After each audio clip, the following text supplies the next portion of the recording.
I'm speaking to the people who want more, the people who want to be the fucking pinnacle, the people who want to be accomplished, the people who want to make a fucking difference.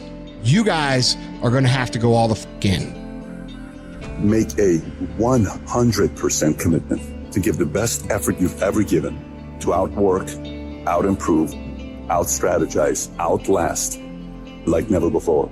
One of the best quotes that I've ever read about it is that if you have real true freedom, you're never going to have equality of outcome. Because with real true freedom, you have the freedom to not engage. Well, look, if you look at a guy like Jeff Bezos, for instance, that Amazon guy is worth more money than anybody ever, right? That guy works all day. Yeah. I mean, he's a maniac. Oh, yeah. He's acquiring all these different companies, and everything he's doing is designed to succeed. Yeah. I mean, he's just... Well, that's what Gates just said, yes, too, in a recent interview. And I know some guys that are, they're in approximately the same universe as those two, and they just work all the time. That's all they do. The time. Yeah. And they don't just work. They work so efficiently and so effectively and make use of every second in ways you can't even imagine unless you're in that sort of position. So, and, doing that doesn't mean that you will succeed, but not doing it certainly means that you will fail. Well, not doing it certainly means you will never achieve that level of success. Obsession is wanting something so bad that I go to bed with, I wake up to it, I make whatever sacrifice, I grind, I can't live without it. You gonna get anything, you will have to pay the price. There is a price tag to greatness. You will have to work for every single thing you get. And you gotta work every single day. You gotta wake up every day and work. We do not retreat. We do not give up. We do not surrender. And the reason why most of you are not successful is because every single time stuff not going your way, you give up, you quit, you let go, and people feel weakness. They feel it. You can feel when somebody's not committed, when they're not all in, when they're not dedicated. And there's another level you get to when you go all in. Look at your belief system every single day and stick with it. Don't rush the process. Trust the process. Don't rush the process. Trust the process. Don't rush the process. Trust the process. People who do stuff consistently and on time, they surpass people who talented and gifted. Should never be satisfied with what you got. You should double your business, triple it. If you accomplish something good with hard work, the labor passes quickly, but the good endures. If you do something shameful in pursuit of pleasure, the pleasure passes quickly, but the shame endures.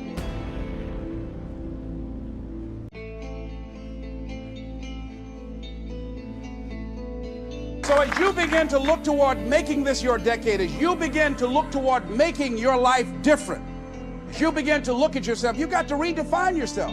Who are you right now? And who must you become in order to create what you want? What has to change about you? What is it that you're doing right now that would be a liability for you? As you begin to look toward the future and take inventory of yourself, what is it about you right now that you've got to leave this behind because this no longer fits? Looking at where you want to go and the kind of person that you must become, the kind of standards that you have for you. What is it that you must do differently if you want to keep on getting what you're getting, keep on doing what you're doing? It makes sense unless you change your pattern, unless you change the way you're thinking, unless you change your behavior, you're going to continue to produce the results in your life. See, all of us are winners, but some of us are producing results that we don't want. And so all you have to do is look at your game plan, look at your strategy. How is it that you have been being? What is it that you've been doing to produce this? See, you're the director, you're the producer, you're writing the script, you're the star of your life. And as you begin to look at your life, you can decide whether or not it's a smash or whether or not it's a flop. That's in your hands. Look at your life, look at where you want to go. Don't worry about your circumstances. Don't worry about your age. I have a friend who's up in age, over 70, and she wanted to build a multi-million-dollar complex. The name is Dr. Johnny Coleman. Lenders and bankers say, you can't do that, you're too old. She ignored them. That building now stands, ladies and gentlemen, a multi-million-dollar structure. But there are a lot of people who would have listened to that.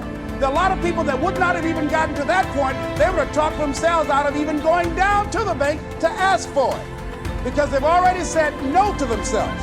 See, it's time now. If you want to make this your decade, you've got to start saying yes to your life. You've got to start saying yes to your dreams, yes to your unfolding future, yes to your potential, as opposed to saying no. See, 87% of our self-talk is negative. So you've got to make a conscious, deliberate, determined effort to say yes to your dreams. Why not? Why not me? Don't spend time like most people going through life complaining. Don't try and get on talk shows and tell everybody how life has done you wrong. Here's what's happening in the audience. 80% don't care, and 50% glad it's you.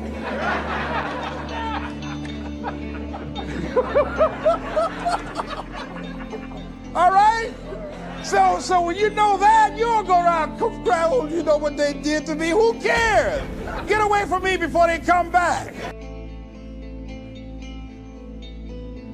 Even as the sun doth not wait for prayers and incantations to rise, but shines forth and is welcomed by all, so thou also wait not for clapping of hands and shouts and praise to do thy duty. Nay, do good of thine own accord, and thou wilt be loved like the sun. Above all, remember that the door stands open.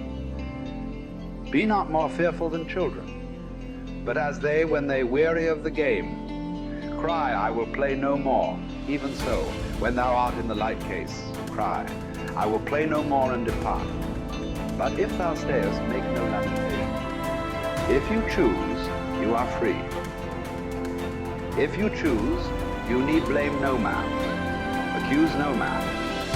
All things will be at once according to your mind and according to the mind of God.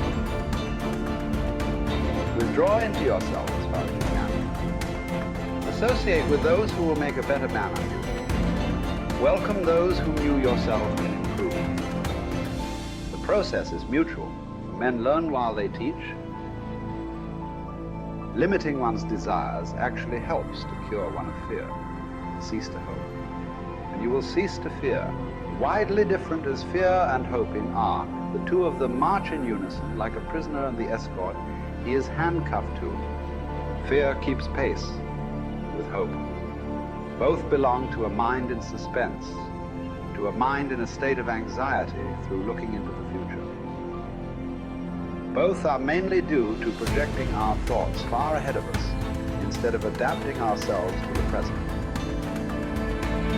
I've learned to be a friend to myself with great improvement. This indeed, such a one can never be said to be alone, but know that he who is a friend to himself is a friend to all mankind. Wild animals run from the dangers they actually see. Once they have escaped them, worry no more.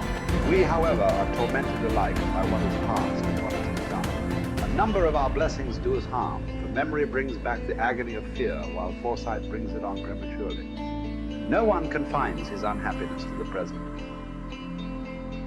For the only safe harbor in this life's tossing, troubled sea is to refuse to be bothered about what the future will bring, and to stand ready and confident, squaring the breast to take without skulking or flinching whatever fortune hurls at him.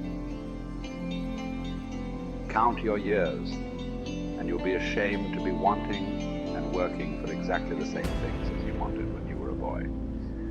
Of this one thing, make sure against your dying day, that your faults die before you do. Have done with those unsettled pleasures which cost one dear.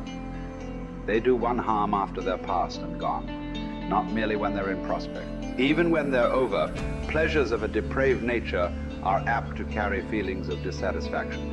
In the same way as a criminal's anxiety, it doesn't end with the commission of the crime, even if it's undetected at the time. Such pleasures are insubstantial and unreliable. Even if they don't do one any harm, they're fleeting in character. Look around for some enduring good instead. And nothing answers this description except what the spirit discovers for itself within itself.